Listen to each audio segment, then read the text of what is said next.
His tongue had turned to wax. Beneath the flaking gold leaf of his imperial robes, his skin blistered like the lacquer of an old icon left too long near a brazier.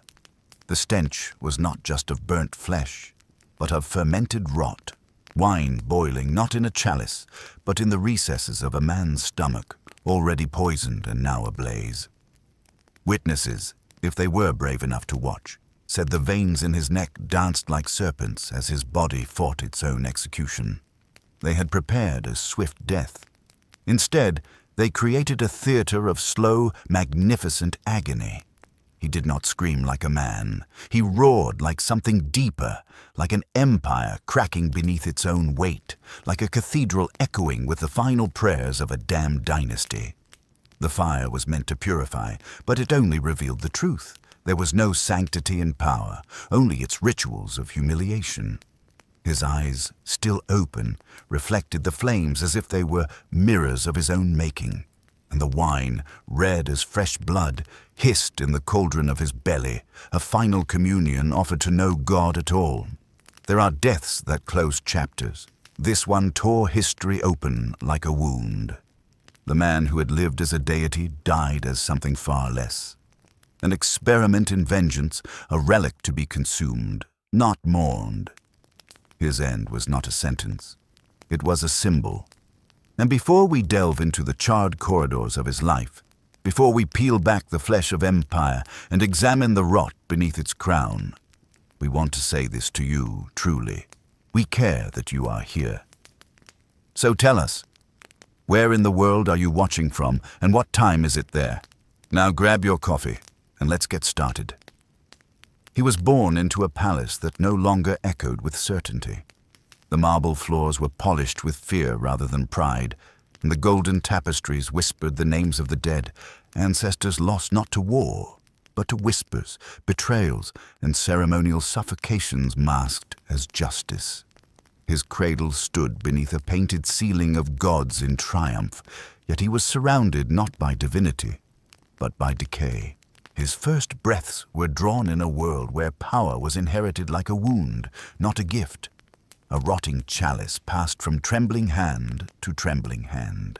His father, a withered spectre draped in armor he could no longer lift, ruled from behind a curtain, unseen and unloved.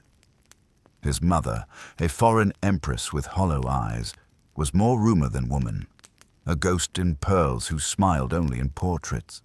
And so the child, named for a sun god but raised in shadows, grew beneath the weight of contradiction, bred for immortality, trained in fear.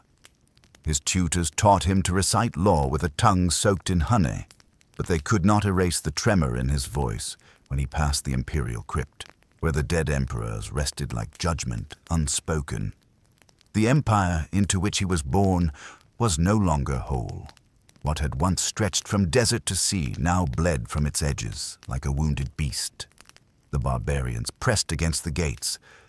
The clergy muttered of omens, and the noble houses plotted behind velvet drapes, each hoping to outlast the others by a single generation. He studied maps not to conquer, but to calculate how long it would take the provinces to fall. He was crowned not with glory, but necessity. The old emperor had died in silence, his eyes open, his ring already taken by a cousin before the body cooled. The child emperor, no longer a boy, but still untouched by war, was dragged into the throne room and offered up like a lamb in silk. The coronation was not a celebration, but a ritual of containment. The crown was heavier than it had ever been, its weight designed to press the spine inward, to teach humility through chronic pain. And still, he smiled. They all smiled. That was the theater of power. Pretend to possess it long enough, and perhaps it might believe you worthy. But he was not content to be a figurehead. Not him. Where others ruled through consensus and the oily touch of courtiers, he ruled through decrees etched in blood and marble. His first act as emperor was not a law, but a punishment. A general who had laughed too freely during the funeral was buried alive beneath the barracks. A priest who had questioned the young ruler's legitimacy was found hanging from the bells of the cathedral, his tongue nailed to the wood so it could not lie again. He was not cruel at first. He was exacting. His reign unfolded like a wound that refused to clot. He redrew the imperial insignia to include his own eye at its center, a symbol not of watchfulness, but omnipresence. Coins bore his face with lips slightly parted, as if mid-breath, mid-command. And the wine, always the wine, flowed in palaces and prisons alike. He drank it not in celebration, but in ritual. It became the sacrament of his rule, the blood of his empire, the poison he loved most of all. Yet for all his reforms, his theaters, his marble-fanged justice, the people whispered. They said the emperor could not sleep unless someone was executed. They said he listened at night from behind the walls of his own torture chambers, not to learn, but to feel. The empire, once ruled by law and tradition, now pulsed with something stranger, something thinner and more terrifying than logic. The will of a single man unmoored from consequence. And above it all, the palace walls began to lean inward. Columns that once stood for centuries cracked. Paintings darkened. Fires sputtered out without wind. The imperial chambers smelled faintly of vinegar and roses. Always roses, and the birds no longer landed on the parapets. It was as if the empire itself had begun to retreat from its emperor, like flesh recoiling from flame. He stood alone at the center of it, sovereign not only of a kingdom, but of silence. And from that silence, something began to unravel. It began not with rage, but with stillness, the kind of stillness that grows between walls sealed too tightly, where the air grows thick and the soul forgets how to breathe. In the early years of his rule, the emperor had walked the marbled halls with a soldier's purpose, cloaked in order, surrounded by the scent of new parchment and the dull glow of ambition. But over time, that order calcified into obsession. Every crack in a column was a conspiracy. Every whisper from the kitchens a prelude to revolt. The empire, once a body to be ruled, became a tumor to be dissected, piece by treacherous piece. He began keeping notebooks filled with lists, names, faces, movements, entire family trees annotated with accusations yet to be spoken aloud. Servants were dismissed not for disobedience, but for walking too softly, for smiling too late, for glancing once too long at the imperial crest carved above the doorways. Every object in his chambers became an omen, a candle that burned unevenly, a drop of ink that spread too far, a mirror that reflected too much. He had tapestries burned because their colors bled. He had dogs slaughtered because their eyes reminded him of someone he once trusted. His mind no longer ruled the empire. It patrolled it day and night, like a starving wolf circling its own paw prints. Sleep, when it came, arrived only in slivers, and even those were poisoned. He dreamed of drowning not in rivers, but in bloodless wine, thick, dark, without taste.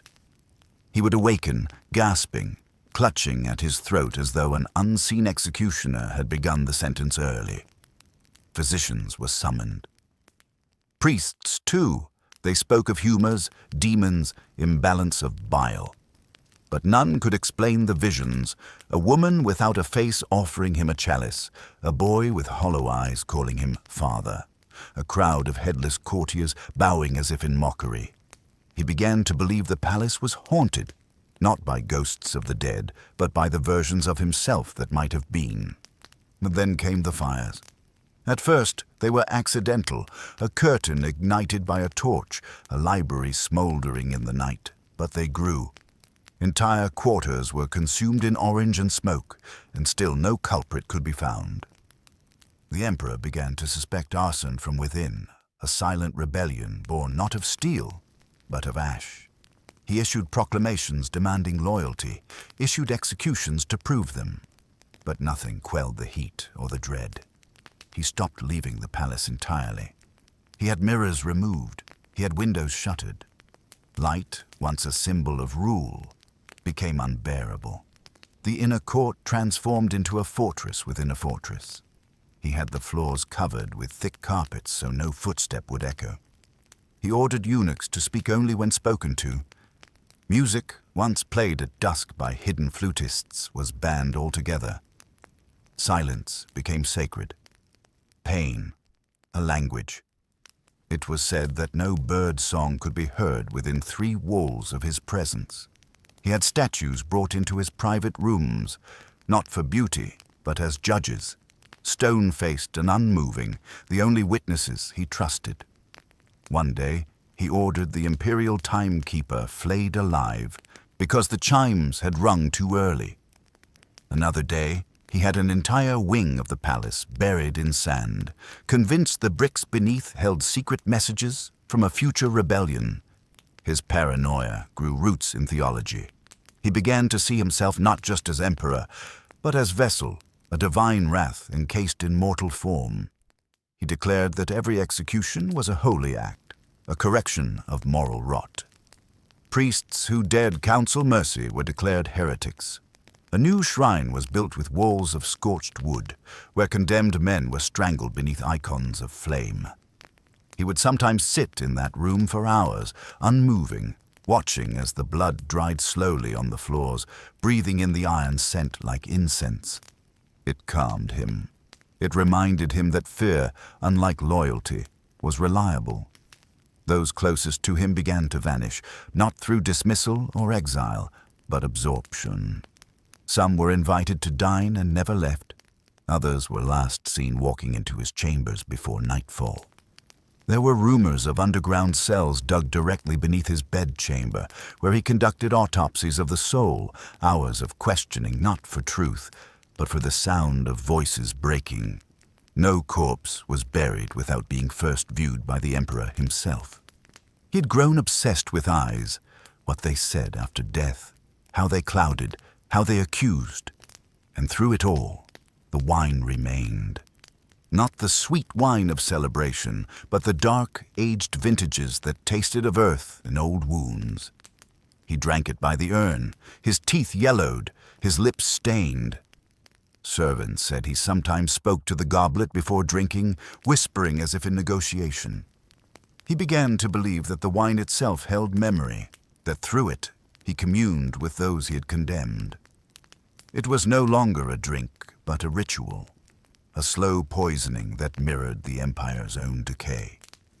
By the 10th year of his reign, he no longer walked upright. His spine curved slightly, like a question mark left unanswered. His fingers shook. His hair, once thick and black, fell out in strands like burned parchment. He wore robes so heavy they left bruises. But his eyes, those remained. Clear, sharp, unblinking. The eyes of a man who had seen too much and trusted nothing. The eyes of a sovereign whose kingdom had become a prison of mirrors and a theater of execution. And as the empire groaned under the weight of his dread, as provinces fell and enemies circled like vultures above a dying tree, he sat alone in his hall of extinguished torches, sipping from a poisoned goblet, waiting for death to arrive.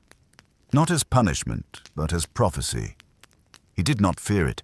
He had already begun to rehearse it. Death, when it finally came for him, did not ride in on black horses or descend in a clash of swords. It entered silently, as if drawn by the very sickness he had curated over the years, a rot that had begun within and now seeped from every wall of his collapsing world. His enemies had not overthrown him. His allies had not risen against him. Rather, the empire itself had recoiled like a violated body, closing him off like necrotic flesh. When the guards arrived at the imperial sanctum, they found no resistance, no cries. Only the emperor, already dressed in his final robes, seated on his throne as though expecting the betrayal written centuries before he was born. They had prepared poison, believing it a fitting end for a man who had so loved the rituals of control. It was not the fast kind, the clean cut of mercy, but a wine steeped in antimony, copper filings, and the ground bones of dogs. A cruel irony. He who had turned wine into a sacrament of fear would now drink his end from the same cup. They poured it for him in a goblet shaped like a serpent, coiled and hissing, and placed it in his trembling hand. He did not hesitate. He drank, but death refused to obey. At first, his body sagged, knees buckling beneath the weight of his final obedience. His lips turned violet, and his fingertips clawed at the air as if to summon breath from invisible gods. Then, something unnatural. His stomach began to convulse, not inward, but outward, bloated, distended, writhing like it harbored something alive. The poison had struck his entrails, but not his soul. He did not collapse. He stood. He roared.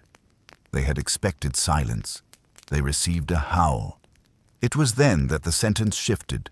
One executioner, perhaps fearful that the poison was failing, lit the ceremonial pyre prematurely.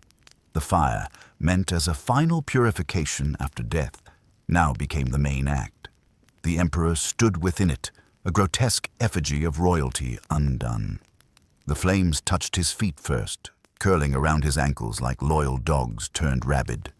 The hems of his robes ignited next, slowly, then all at once, releasing a thick, resinous smoke that smelled of cedar, myrrh, and rot. Still, he did not fall. His scream was not the scream of a man. It was older, more primal. It echoed through the corridors like a psalm sung backward, a voice cracking with the weight of 1,000 unspoken executions. His crown, fashioned of bronze and inlaid with obsidian, fused to his skull. The flesh beneath bubbled, split, slid from bone like wax from a candle. And yet he breathed. This was not mercy. This was precision. The heat peeled his skin like parchment. His eyes burst, steaming like eggs beneath a closed lid. His ribs expanded outward as if trying to escape the fire's grip, each breath a grotesque mimicry of life. And within his belly, the wine boiled until it frothed from his mouth, his nose, the corners of his eyes, carrying the scent of fermented blood and sanctified vengeance. It was no longer execution. It was apotheosis through agony. The spectators, those few who had dared to watch, could not move. Some collapsed in terror, others turned their backs as if that would undo what they had witnessed. One monk wept until his throat tore. A general vomited into his own helmet. But none spoke.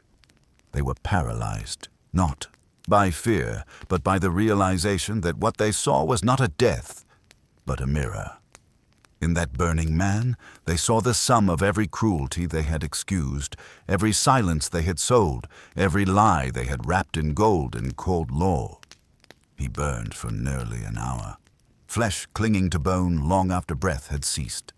But still, they waited for movement, for defiance, for that final breath that would never come. When at last the flames died down, what remained was neither man nor ash. It was something ossified, a statue of ruin, a sculpture forged not by artists, but by vengeance and heat. The guards dared not touch the remains. Instead, they sealed him where he stood, in a lead sarcophagus forged on the spot, poured like molten gilt around his corpse. They said the lead hissed when it touched him, as if rejecting the task. It was then buried beneath the palace chapel, not as an honor, but as a quarantine. No name was etched upon the tomb, no epitaph was spoken, no prayers were offered. This was not a funeral. This was an erasure. And in the silence that followed, as the empire held its breath, it was as though the earth itself had swallowed a secret too awful to repeat. In the wake of the emperor's agonized immolation and silent internment beneath the chapel's cold stone, the empire stood suspended in a fragile, uneasy stillness. The fire that had consumed his body did not burn away the whispers. Rather, it ignited a fever of speculation, fear, and reluctant relief that spread through the marble halls and the shadowed alleys alike. His death was no triumphant collapse of tyranny, but a grotesque spectacle that haunted the very air. A vivid reminder that sovereignty was a fragile theater where the boundary between divine right and human fragility was perilously thin. The courtiers who once bowed in reverence now shuffled like ghosts through echoing corridors, their faces masks of careful neutrality, yet eyes darting toward every dark corner. The empire's nobility found themselves caught between mourning a sovereign and disentangling themselves from a legacy steeped in terror. Some whispered that the emperor's final moments were a fitting penance for the blood spilled in his name, while others muttered that such brutality had stained the throne beyond redemption, promising only more cycles of cruelty and decay. Outside the palace walls, the populace received the news with a mixture of fear and quiet celebration. Markets that had been hushed under the emperor's ever-watchful gaze hummed back to life, though beneath the surface lingered a palpable tension. The knowledge that the emperor's death, while marking an end, also unleashed a power vacuum as dark and unpredictable as the man himself. The wine-dark poison, the fire's grotesque dance, and the sealed tomb became myths whispered in taverns, stories told to children under the flicker of hearth fires, warnings wrapped in horror about the price of power unbound. Religious leaders seized the moment with urgency and conviction. Some declared the emperor a martyr of divine justice, a vessel purged by sacred fire for sins unspoken. Others condemned him as a blasphemer who had twisted holy rites into instruments of cruelty. Sermons filled the great cathedrals, echoing with chants that sought to wrest meaning from chaos. The once silent churchyards brimmed with mourners and zealots alike, their prayers a fragile attempt to anchor a realm adrift. The leaden sarcophagus beneath the chapel was left unmarked, a cryptic monument to silence and erasure that became itself a symbol of unresolved fear. Politically, the empire teetered on the brink. The emperor's sudden demise did not end the strife. Instead, it unleashed bitter rivalries among factions who sought to claim the fractured crown. Noble houses sharpened their alliances with whispered promises and steel beneath silk cloaks. Governors in distant provinces seized the moment to assert autonomy, fracturing the already fragile unity. Yet, amid this turmoil, the empire's machinery labored on.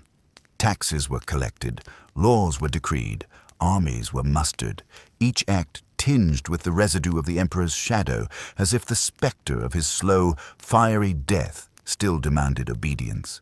The public spectacle of his execution, the boiling wine within, the flames licking flesh already poisoned, the ossified remains sealed in lead, transcended mere politics and became a ritualized caution. It was said that no one who witnessed the burning could ever look upon the throne without a shudder, as if the seat itself had been scorched by the emperor's agony. The fire that was supposed to purify had instead branded the empire with its grotesque memory, a relentless echo of the cost of unchecked sovereignty and the cruel architecture of fear. And yet, even as the palace walls seemed to breathe a sigh of relief, a deeper dread took root among those who knew that such an end was never truly final. The empire had lost its emperor, but it had not lost the darkness he embodied. The poison and the fire, the ritual and the spectacle had become part of the empire's marrow, a legacy not easily shaken or forgotten. In the years that followed, his name was spoken less and less. Not from reverence, nor from hatred, but from a quiet, calculated fear, an unspoken pact among generations to deny him immortality. His reign, so saturated with performance and ritual, had sought permanence through spectacle. But in death, he was not immortalized, he was obscured, erased not by fire, but by collective restraint. What lingered, however, was not his name, but the shape of his absence, a vacuum in the crown's authority that no successor dared fully occupy. Artists who had once etched his face into coin and mosaic began to repurpose the same materials into more neutral designs. Empty thrones, shattered swords, blindfolded kings. Poets, fearing censure and craving release, composed elegies not to his person but to the fire itself. The roaring truth, they called it, the flame that spoke what no tongue dared utter. And the wine, the wine was never drunk again in imperial courts without pause. It became a relic of discomfort, a liquid metaphor for seduction and betrayal, for ritual that tastes of divinity and ends in ruin. The pyre had not simply consumed a man, it had created a new language of power.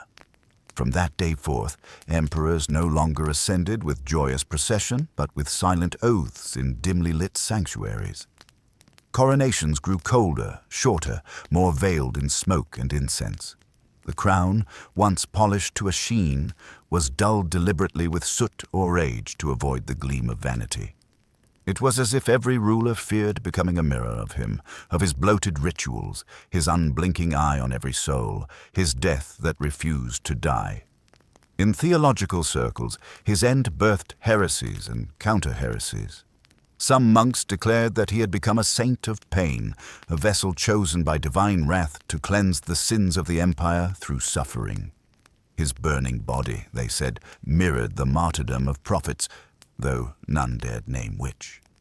Others, however, called his reign a divine punishment in itself, a demonic parody of sovereignty meant to humble the faithful. Pilgrimages began, not to the chapel above his grave, but to the site of his execution, where grass refused to grow and birds flew wide circles overhead. Symbolic acts, too, grew from the soil of his death. It became common practice among executioners to pour wine onto the ground before each sentence, a token of remembrance, of horror, of warning.